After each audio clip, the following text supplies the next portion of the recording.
Hello my dear foodies, welcome to smart Yamuna. ఈరోజు నేను సింపుల్గా అలాగే టేస్టీగా వంకాయ ఫ్రైని డిఫరెంట్గా ఎలా ప్రిపేర్ చేసుకోవాలో చూపించబోతున్నానండి. ఈ వంకాయ ఫ్రై కోసం నేను ఇక్కడ 1/2 kg వంకాయలని ముందుగానే కట్ చేసి ఉప్పు నీటిలో వేసుకొని పెట్టుకున్నాను. ఇప్పుడు స్టవ్ ఆన్ చేసి కడాయి పెట్టుకొని 2 టేబుల్ స్పూన్స్ ఆయిల్ వేసుకొని వేడి చేసుకోవాలి. ఆయిల్ వేడైన తర్వాత 3 వెల్లుల్లి రెబ్బల్ని దంచి వేసుకోండి. అంటే కొంచెం కచ్చాపచ్చాగా క్రష్ చేసి వేసుకోవాలి. వీటిని కొంచెం ఫ్రై చేసుకున్న తర్వాత మనం ముందుగా కట్ చేసి పెట్టుకున్న వంకాయ ముక్కల్ని వేసేసుకోవాలి. ఇందులోనే 1/2 టీ స్పూన్ పసుపు, 1/2 టీ స్పూన్ సాల్ట్ని కూడా వేసుకోండి. వీటిని 2 నిమిషాల పాటు కలుపుతూ ఫ్రై చేసుకోవాలి. మనం వేసిన ఉప్పు పసుపు అంతా కూడా ముక్కలకి ఈ విధంగా పట్టిన తర్వాత ఇప్పుడు 3/4 టీ స్పూన్ కారాన్ని వేసుకోండి. కారాన్ని కూడా వేసుకున్న తర్వాత ఒకసారి బాగా కలుపుకోవాలి.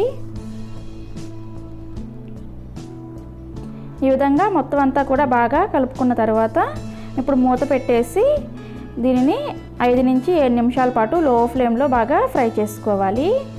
ఇవి ఫ్రై అయ్యే లోపల మరొక స్టవ్ మీద ఒక పోపు గిన్నె పెట్టుకొని అందులోకి 1 టీ స్పూన్ ధనియాలు, 1/2 టీ స్పూన్ ఆవాలు, అలాగే 1/2 టీ స్పూన్ మెంతులు మరీ ఎక్కువగా వేసుకోవద్దని కొంచెం వేసుకోండి. అలాగే 1/2 టీ స్పూన్ జీలకర్ర, ఇవన్నీ వేసుకొని వీటిని 1 నిమిషం పాటు లో ఫ్లేమ్లో ఫ్రై చేసుకోవాలి. ఈ విధంగా కలుపుతూనే ఫ్రై చేసుకోవాలి. ఈ ధనియాలు కొంచెం కలర్ చేంజ్ అయిన తర్వాత ఇప్పుడు స్టవ్ ఆఫ్ చేసేసి వీటిని పూర్తిగా చల్లారనివ్వాలి. చల్లారిన తర్వాత మిక్సీ జార్లో వేసుకొని ఈ విధంగా పౌడర్ చేసుకొని పెట్టుకోవాలి. ఈలోపు మన వంకాయల్ని మూత తీసి చూస్తే కొంచెం మెత్తగా అవి ఉంటాయి. ఒకసారి బాగా కలుపుకుందాము. చూడండి, వంకాయ అనేది మనకి కొంచెం మెత్తగా అయింది. ఆల్మోస్ట్ మనకి ఫ్రై అయిపోయింది అనమాట. ఈ విధంగా ఫ్రై అయిన తర్వాత మనం గ్రైండ్ చేసుకున్న మసాలా పౌడర్ని వేసేసుకోవాలి.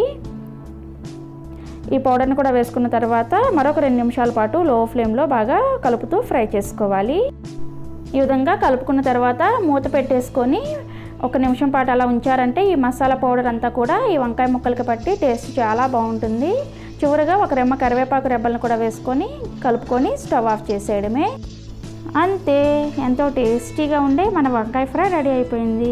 ఇది చాలా సింపుల్గా అలాగే చాలా టేస్టీగా ఉంటుందండి. ఒకసారి మీరు కూడా ట్రై చేసి ఈ టేస్ట్ ఎలా ఉందో నాకు కామెంట్ రూపంలో తెలియచేయడం అస్సలు మర్చిపోకండి. అలాగే ఈ వంకాయ ఫ్రై రెసిపీ నచ్చినట్లయితే ఒక లైక్ చేసి మీ ఫ్రెండ్స్ అండ్ ఫ్యామిలీ మెంబర్స్ కూడా షేర్ చేయండి. ఈ వీడియో మీద మీ సలహాలు సూచనలు నాకు కామెంట్ రూపంలో తెలియచేయండి. Thank you for watching. Bye bye. మరొక రెసిపీతో మరలా మీ ముందుకు వస్తాను.